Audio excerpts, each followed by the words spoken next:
സുഖമായിട്ടിരിക്കുന്നില്ലേ? ഇന്നലെ ഞാൻ ഹോസ്പിറ്റലിൽ പോയി വന്നപ്പോൾ ഇഞ്ചക്ഷൻ എടുത്തിട്ട് ബോഡി പെയിൻ ഉണ്ടായിരുന്നു, നന്നായിട്ട് ചെറിയ രീതിയിൽ പനി ഉണ്ടായിരുന്നു. അപ്പോൾ മോള് വിളിച്ചപ്പം പറയാ, സാരല്ല വാവേ, അതൊക്കെ കുറഞ്ഞോളൂ.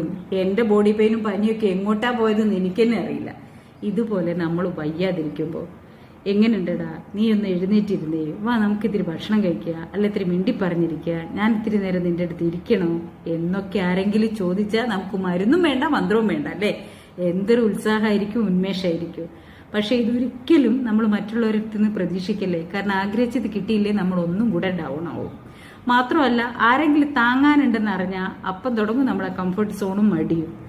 മറ്റുള്ളവരെ നമ്മളെ പ്രോത്സാഹിപ്പിക്കാൻ നമ്മൾ ഇടവരുത്തിയ അവിടെ തുടങ്ങി നമ്മുടെ പരാജയം. സ്വയം പ്രോത്സാഹിപ്പിക്കാൻ തുടങ്ങിയ അന്ന് തുടങ്ങുകയാണ്, ആ നിമിഷം തുടങ്ങുകയാണ് നമ്മുടെ വിജയം. അതുകൊണ്ട് ഇന്ന് രാത്രി ഉറങ്ങുന്നതിന് മുമ്പ് സ്വയം പറയാൻ പറ്റണം, എനിക്ക് വേണ്ടി ഞാൻ എന്തെങ്കിലുമൊക്കെ ചെയ്തു.